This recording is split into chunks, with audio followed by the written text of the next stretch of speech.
après-midi. Je commence par accueillir M.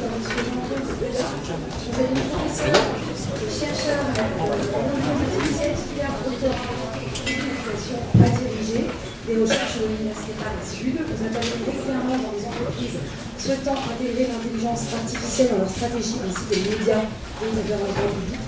J'ai pu lire que vous étiez non seulement auteur d'ouvrages et articles, mais également l'éditeur ou traducteur d'un ouvrage, c'est ça. Alors c'est un plaisir de vous inviter à vous libérer ce jour. Merci. Merci.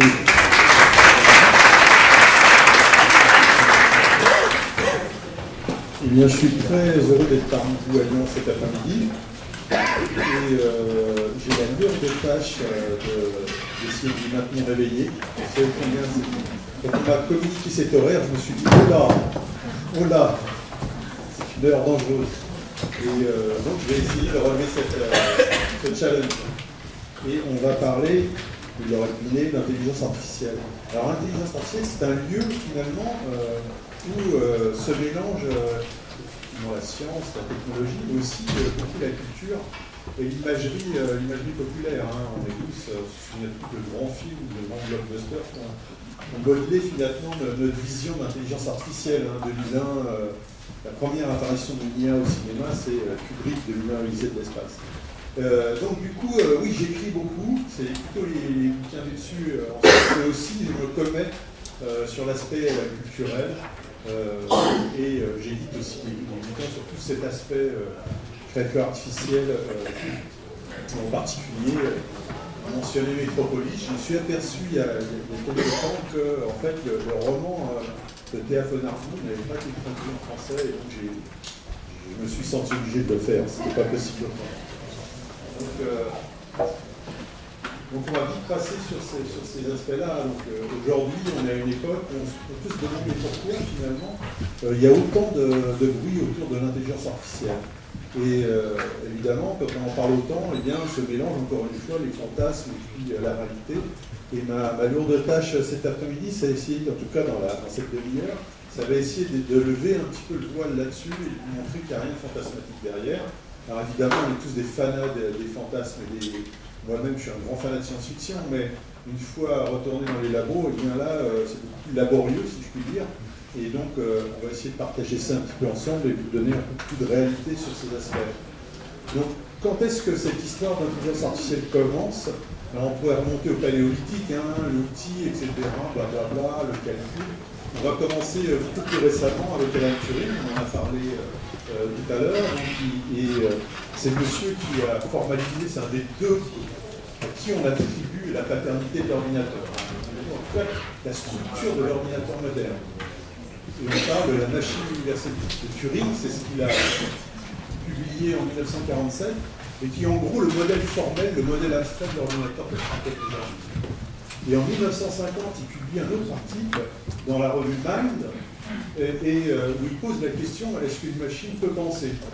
Donc en cela, il suit son raisonnement. Si on est capable de faire des machines universelles, c'est-à-dire des machines à laquelle on donne un programme, eh bien, si ces machines sont capables d'exécuter ce programme et finalement faire un petit peu tout ce qu'on a envie, pourquoi pas leur donner un programme qui simulerait l'intelligence humaine, et à partir de là, se poser la question, effectivement, est-ce qu'une machine pourrait penser? Il commence son article comme ça. Donc, et ensuite, dans l'article, il va finalement établir, sous la forme de questions, il va raisonner à partir de cette première question, il va établir ce qui va devenir un petit peu le programme de recherche de l'IA à ses débuts, en tout cas dans les années 50. Alors malheureusement, il décède en 1954, dans des conditions tragiques que je ne répéterai pas, vous avez tous vu, je pense, le film, sinon allez le voir, Imitation Game. Et donc, 2 années après sa mort, il y a une conférence qui est organisée au Dartmouth College aux États-Unis par une bande de Luberlus, donc Claude Shannon, Marvin Minsky et d'autres. Et cette conférence est intitulée « Le premier workshop, en gros, sur l'intelligence artificielle ». Vous savez, le mot est lancé. En fait, il est dû à John McCarthy, qui l'a inventé l'année suivante, et l'objectif, c'était d'être effectivement un petit peu provocateur, et parce qu'il fallait financer cette école d'été, et c'est la Fondation Rockefeller qui s'en est chargée à cette époque-là. Donc une bande de jeunes, ils étaient à peu près une vingtaine là, et ils vont rester pendant l'été pour travailler sur ce thème de l'intelligence artificielle. Alors comme je le dis, alors Marvin Minsky, John McCarthy vont être vraiment les fondateurs et pendant très longtemps ils vont innover dans ce domaine. Hein. Tout se passe en fait dans deux endroits à ce moment-là, à l'université Stanford et au MIT, hein, donc sur la côte est, sur la côte ouest. Et d'une certaine manière, ça a perduré un petit peu dans le temps, cette histoire. Donc on est à une époque où la haute technologie dans ce domaine-là, c'est la cybernétique. Ça vous rappelle peut-être des mots, hein, l'invention du feedback, la théorisation des systèmes et de leur moyens de fonctionnement, etc. L'automatisme, tout ça est théorisé par la cybernétique. Et donc, lorsque des huluberlus et des universitaires se disent on va faire de l'intelligence artificielle, eh bien c'est tout de suite, ça provoque un tollé, hein, et probablement ce qu'ils souhaitaient, hein, qu'on parle un petit peu de cette conférence. Donc d'emblée, les mots sont provocateurs, intelligence artificielle.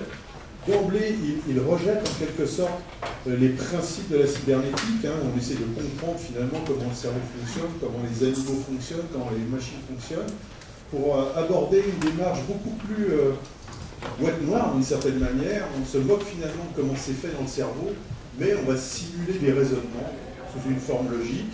Et lors de cette conférence est présenté le premier programme d'intelligence artificielle, LTL, Logic Theory Machine, qui lui va en fait faire de la démonstration de théorème, hein, ça va être le premier algorithme, qui va redémontrer, sous une forme assez élégante, des théorèmes mathématiques. Donc on est vraiment au tout début. Donc comme je vous le disais, c'est une époque où ça buzz énormément, pas autant qu'aujourd'hui, certes, mais quand même, et certains des jeunes huluberlus qui participent à cette aventure, eh bien, commencent à faire des prédictions. Hein, et en particulier, Herbert Simon, qui deviendra quelques temps plus tard prix Nobel d'économie, eh bien, il en fait plusieurs, dont une qui dit l'ordinateur surpassera dans une dizaine d'années le champion du monde des échecs. Alors évidemment, on est en 1957, il s'est trompé un petit peu, c'est pas arrivé 10 ans après, c'est arrivé quelques années plus tard, en 1997, où Kasparov se fait battre par Deep Blue, un logiciel qui fonctionne sur un mode encore assez brute force, c'est vraiment la puissance de la calcul de la machine, qui va checker tous les cas possibles et il arrive à battre Kasparov. Il y a une théorie, il y a une auteure qui dit qu'en fait Kasparov a été déstabilisé par un bug du truc. À un moment donné, ça a plutôt plantouillé et du coup il a été surpris des réactions de Deep Blue à ce moment-là et ce qui l'a déstabilisé. Si c'est complètement vrai, en tout cas, ça fait partie un peu de la mythologie du truc. Toujours est-il qu'il est battu en 1997. Et ça, ça marque les esprits. Et finalement, je ne vais pas faire toute l'histoire de l'intelligence artificielle, mais c'est une succession d'été et d'hiver. Après les premières découvertes dans les années 50, eh bien, ça tombe un petit peu en arrière-plan, je dirais, par rapport à d'autres. Il faut dire que les ordinateurs ne sont pas très puissants à cette époque-là. Donc, mettre en œuvre, il y a beaucoup d'idées qui sont développées, mais les mettre en œuvre pose de réelles difficultés. Hein. Et donc, voilà, le temps s'écoule. Et en fait, il faudra attendre la fin des années 70, quasiment 10 ans plus tard, pour qu'on ait un nouvel envol de l'IA. Et qu'est-ce qui va se passer dans les années 70 ? Eh bien, à Stanford, un doctorant, dans sa thèse, eh bien, décrit un logiciel qui s'appelle Dendrive et qui va être en fait, le premier système expert. Ensuite, on a MySync, encore une fois à Stanford, qui est un système expert diagnostique, une base de connaissances extraite par dialogue avec un médecin, des maladies bactériennes du sang. Et donc là, on se dit, waouh, on va trouver un truc génial. Et c'est vrai que pendant toutes les années 80, en fait, les systèmes experts vont devenir le nouvel âge d'or de l'intelligence artificielle. À cette époque-là, on parle même de, ça va avoir des coditiciens. Et ils vont remplacer les informaticiens parce qu'on n'a plus besoin de programmer. Déjà à cette époque-là, on disait ça. Et on va les remplacer par des jeux de règles, donc des connaissances extraites d'expertise. Et puis à la fin des années 80, début des années 90, le soufflet retombe complètement. On s'aperçoit que c'est excessivement difficile sur des problèmes complexes de faire des gros jeux de règles, plusieurs milliers de règles, et bien de les maintenir, d'avoir l'expertise, ça pose des problèmes de cohérence. Dès qu'on met des nouvelles règles, il y a une grande chance qu'elles soient en contradiction avec les autres, et donc voilà, on s'aperçoit de la difficulté à bâtir ce type de système. Et donc pendant un certain nombre d'années, on ne va plus parler d'intelligence artificielle. Même dans certains labos, on n'ose plus dire intelligence artificielle, on parle timidement d'informatique avancée, parce que le terme est devenu un petit peu délicat, et plus tard.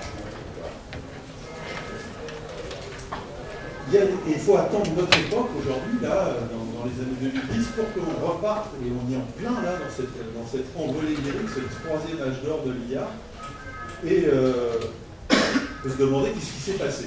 Alors, il y a déjà les premiers signes avant-coureurs. En 2011, donc, IBM continue ses développements et se dit, bon, le jeu d'échecs c'était bien, mais c'est un monde relativement clos avec des règles relativement formelles.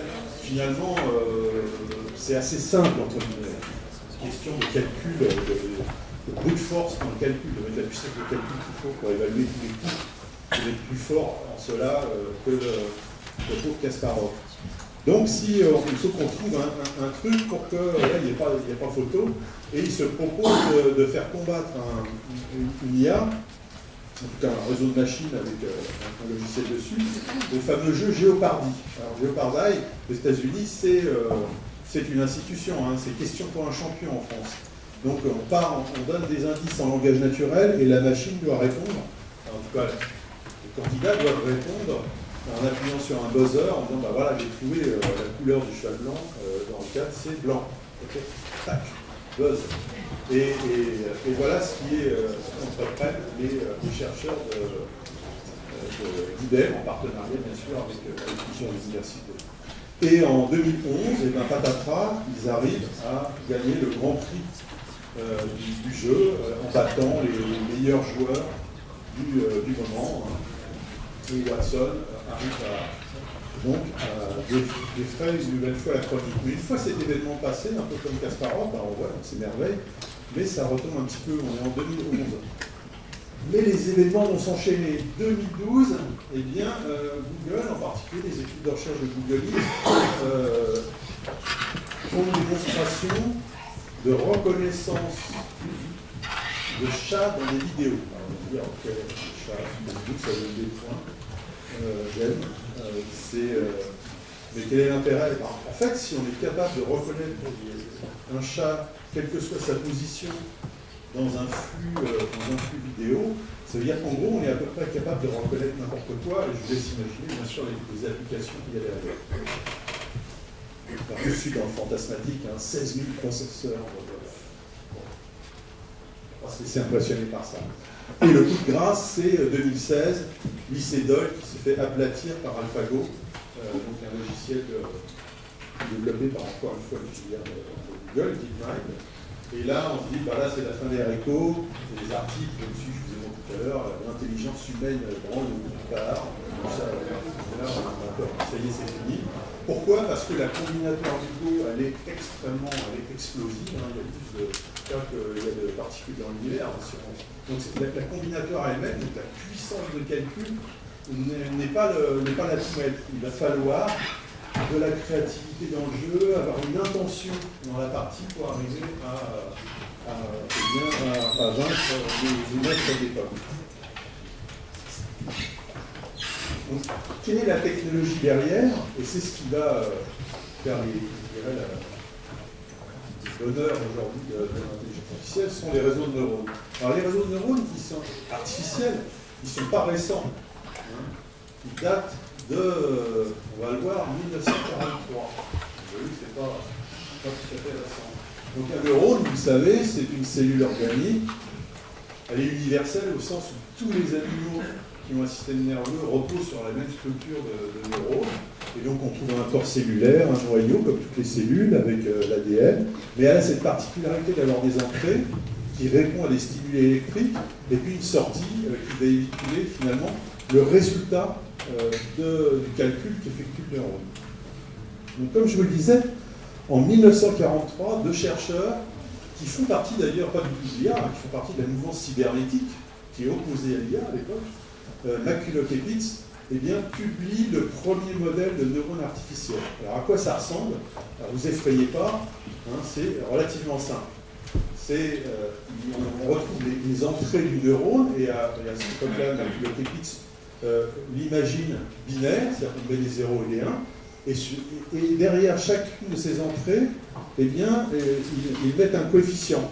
Et en gros, ce coefficient règle l'importance de la connexion du signal qui arrive sur ce neurone. Donc si on le met à 0, c'est-à-dire qu'il n'y a pas de connexion, hein, comme si on ne l'avait pas branché, et à fond, eh bien, le signal passe complètement. Et derrière, ils font une somme, donc ce qu'on appelle une somme pondérée, hein, des multiplications sur les signaux, et on somme. Et derrière, ils mettent un opérateur, donc là on est binaire, et là ils mettent juste derrière un opérateur non linéaire, c'est-à-dire un seuil. Si le résultat de cette somme est supérieur à un seuil, eh bien le neurone sort un 1. Si le résultat est inférieur à ce seuil, le neurone sort 0. Et ce que démontre McCulloch et Pitts, c'est qu'en mettant un certain nombre de ces petits automates relativement élémentaires, eh bien on a encore une fois une machine universelle. On est capable de calculer à peu près tout ce qu'on souhaite. Hein. Il n'y a pas de limite, il suffit d'en mettre en les connectant sous la forme d'un réseau, et on pourra calculer à peu près ce qu'on souhaite. Mais ils ont aussi l'intuition que, contrairement à la logique booléenne qui fait fureur à l'époque pour la création des premiers ordinateurs numériques, eh bien, ce type d'automate va permettre d'avoir la capacité du cerveau humain, c'est-à-dire on va pouvoir lui apprendre. Hein. Et ça, c'est vraiment la nouveauté. Alors aujourd'hui, on utilise majoritairement des neurones qui ressemblent beaucoup à ceux de McCulloch et Pitts. Je dirais que la grosse différence par rapport à ceux de l'époque, c'est qu'au lieu d'entrée binaire et de sortie binaire, on va utiliser des nombres réels.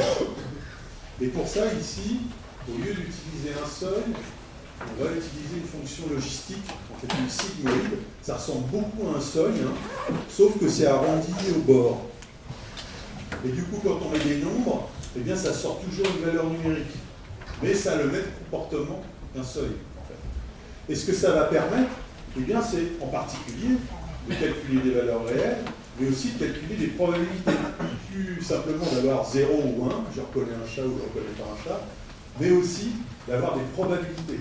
Et donc ça, c'est extrêmement intéressant. 1958, Frank Rosenblatt publie le premier réseau de neurones digne de ce nom. Donc il lui donne le nom poétique de perceptron, avec des couches d'entrée, une couche interne et des couches de sortie. Et il montre que son système, avec un algorithme d'apprentissage assez frustre, est capable d'apprendre. Mais il se heurte très vite à un certain nombre de difficultés, en certaines fonctions, en particulier une fonction logique bien connue, le XOR, ou exclusif, on n'arrive pas à en venir à bout. Et donc il s'ensuit une espèce de désaffection autour des réseaux de neurones parce qu'on se dit, bah voilà, ça va être compliqué, on n'est pas sûr de pouvoir se trouver des algorithmes, des méthodes d'apprentissage qui permettraient d'attaquer des problèmes complexes. Et il faut attendre les années 80, 1985-1986, pour qu'on publie réellement le premier algorithme efficace, hein, qui va permettre de surmonter les difficultés qui avaient été pointées auparavant. Les deux inventeurs, quasiment dans un mouchoir de poche, c'est Yann Lequin en France, on entend parler, hein, on en parlait à la tête de cherche Facebook aujourd'hui, et George Hinton aux États-Unis, au Canada, pardon, à l'Université de Toronto. Il le publie quasiment dans les mêmes mois. Alors, quel est le principe de cet apprentissage? Alors, il porte un nom barbare, hein, c'est rétropropagation du gradient de l'erreur.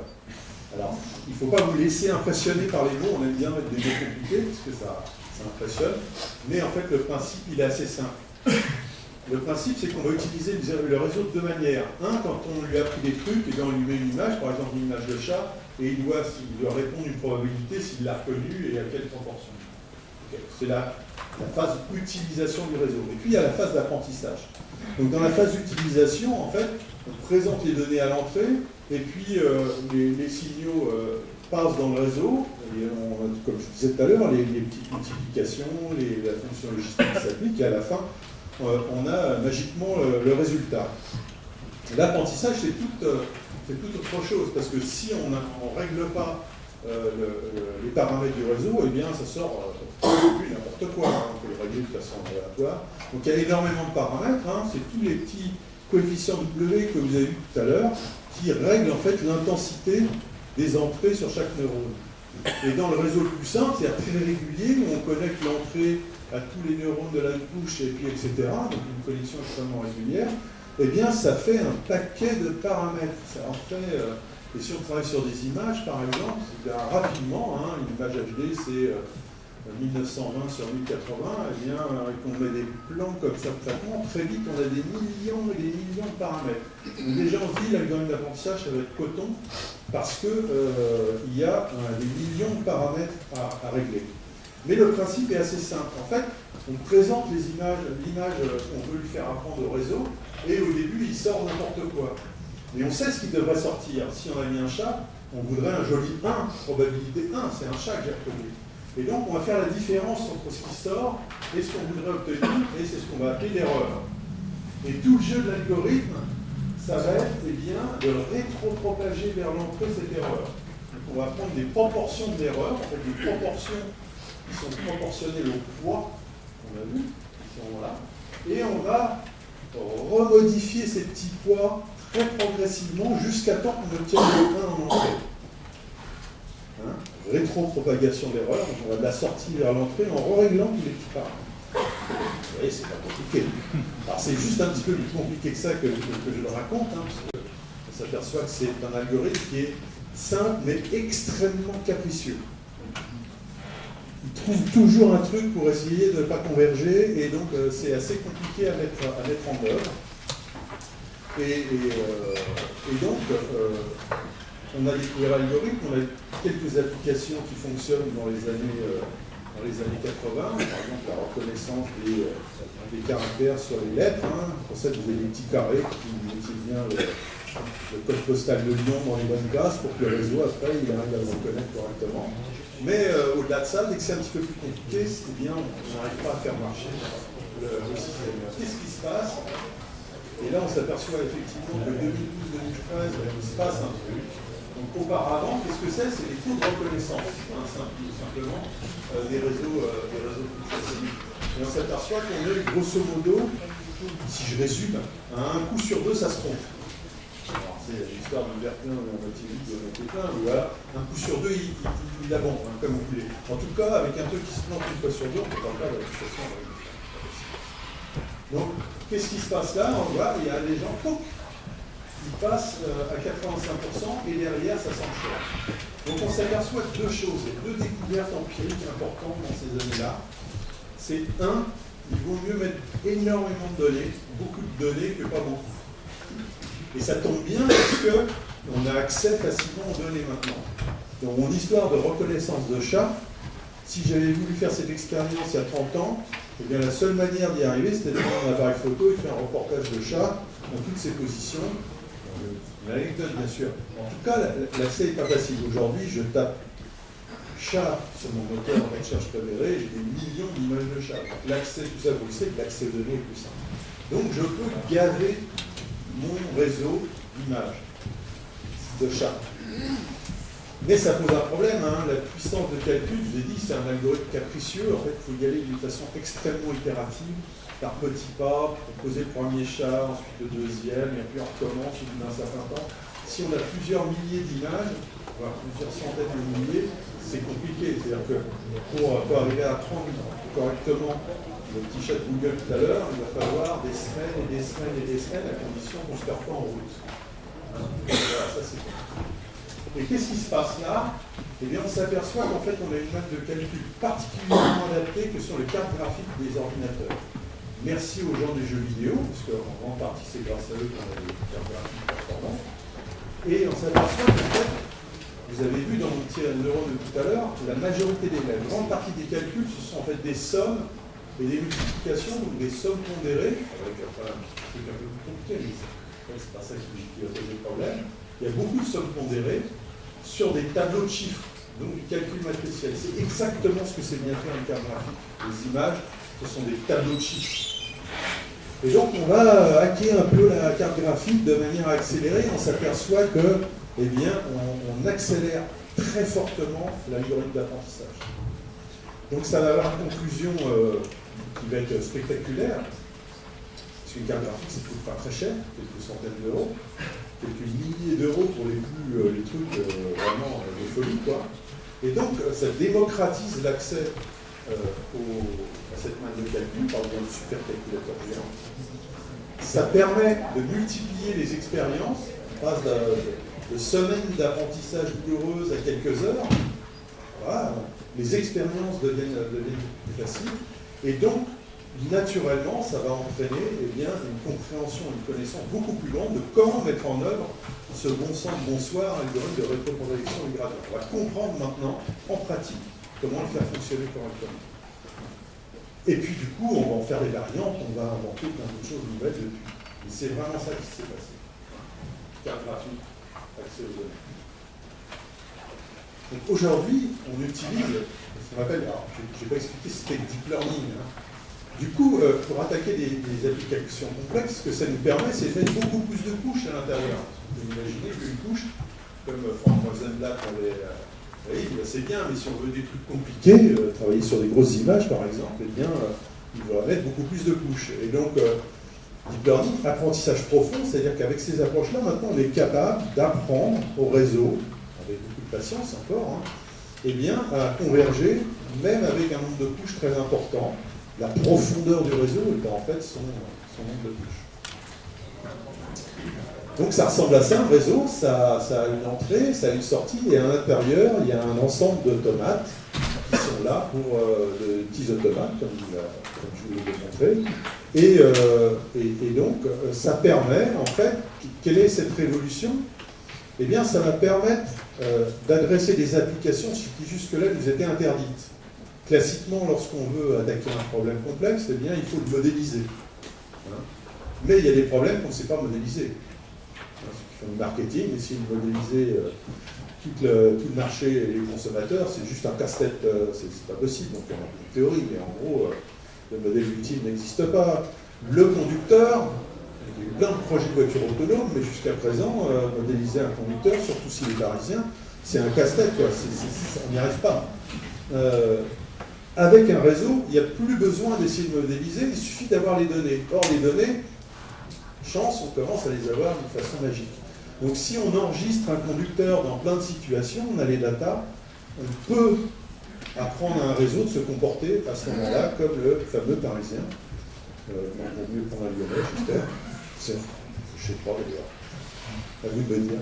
Et donc, ça veut dire qu'avec cette approche-là, on est capable d'attaquer des applications dont on ne connaît pas le modèle, ou alors le modèle est beaucoup trop coûteux à analyser, mais on a accès aux données, donc on va entraîner le réseau pour se comporter comme ce modèle. Et donc ça va ouvrir, évidemment, la voie à énormément d'applications dans pratiquement tous les domaines, puisque ce que je suis en train de vous raconter, c'est pas dépendant de nos domaines. On peut donc attaquer la voiture autonome, faire des bons assez intéressants en reconnaissance vocale, analyser des grands volumes de domaines de santé, faire du marketing, effectivement, et on a dit ce matin de la vente, hein, donc analyser par exemple un corpus de clients et comprendre qui sont les plus prometteurs. Typiquement, un réseau, si vous avez ces données, il va être capable de le faire. La finance, j'en passe. Alors, ça paraît magique, et ça va terminer là-dessus, mais il y a quand même encore quelques limites. Hein. Je les ai dressées ici, je ne les rentrerai pas dans le détail. L'apprentissage n'est absolument pas naturel. Notre cerveau n'apprend pas avec une descente de gradient. Il ne règle pas des petits trucs, c'est beaucoup. Il nous suffit quelques exemples, finalement, à nous, pour être capable de généraliser. Donc il y a encore beaucoup de boulot à ce niveau-là. On l'a dit ce matin, l'explicabilité. Cette boîte, c'est en fait des millions de paramètres. Donc comprendre ce qui s'est passé dans la boîte avec ces millions de petits paramètres qui ont été réglés, voilà, c'est pas impossible, mais c'est en pratique difficile. En tout cas, bien contrairement à ce qu'on pourrait imaginer, ce n'est pas une technologie magique et autonome. On va pas venir dans un coin et dire voici, apprends, on verra les images, les fils. C'est extrêmement itératif et c'est du babysitting de haute volée avec des sauvegardes systématiques pour ne pas perdre le fil. Donc c'est long et il y a besoin encore d'experts pour cette expérience d'entraînement des réseaux. Dénué complètement de sens commun. On obtient des systèmes très efficaces, verticaux, étroits, comme on a dit ce matin, mais faire des systèmes généraux qui appréhendent le contexte général, ça c'est encore hors de portée. Enfin, il faut faire très attention à ce qu'on lui apprend, un peu comme un enfant à qui on n'apprendrait pas la politesse, et bien rapidement on va avoir des problèmes. Ben là, il faut faire attention aux données qu'on lui donne, parce qu'il va se comporter exactement comme les données, donc si on ne fait pas attention, il va reproduire tous les biens de notre société, ce qui n'est pas forcément souhaitable. Enfin, on a un petit problème de sûreté aussi. On s'aperçoit, alors il y a beaucoup de travaux de recherche à l'heure actuelle, qu'on peut les tromper assez aisément, avec quelques techniques, pour les hacker et faire en sorte qu'ils se trompent largement. Donc depuis, j'ai terminé. Je déteste la sœur Roland. Non, je vous laisse parler. Les neurones, il y a depuis une recherche débridée sur... non, ça dépasse de très loin ce que j'ai essayé de vous expliquer là. Le cerveau, 100 milliards de neurones, 7000 connexions en moyenne par neurone. Vous imaginez la complexité. On est très très loin de ce machin. Là aussi, je vous ai parlé que des algorithmes supervisés, il y en a d'autres. Et puis l'intelligence artificielle, le deep learning, c'est une petite fenêtre sur ce domaine. Donc là aussi, il y a d'autres techniques qui rentrent maintenant en résonance avec le deep learning. Donc on est au tout début d'une histoire. Pour terminer, la phrase fétiche. L'intelligence artificielle, c'est comme la force dans Star Wars. Il y a le côté lumineux et il y a le côté obscur. C'est à nous de décider. En tout cas, c'est au patron des entreprises de décider. C'est eux qui l'utiliseront, eh bien, soit pour faire des licenciements, soit pour accroître la productivité, augmenter le ROI de leur boîte, enfin, tout ce qu'ils veulent. Mais c'est à eux de... C'est entre leurs mains. Et moi, je pense qu'il vaut mieux attaquer ce type de système et apprendre par l'art et l'éducation que par la défense et la finance. Mais bon, j'espère que pas de financier. Et encore une fois, je rebondis, je m'arrête là-dessus, sur l'importance de l'aspect éthique. Quand on conçoit un système, et ça depuis Platon, on a une fâcheuse tendance à enlever l'homme du système. On conçoit, mais comme s'il allait remplacer quelque chose. Non, il faut mettre dans la conception du système la place de l'homme, et d'une façon extrêmement volontaire. Et donc ça, c'est l'enjeu d'éthique aujourd'hui autour de ces systèmes d'intelligence. Merci.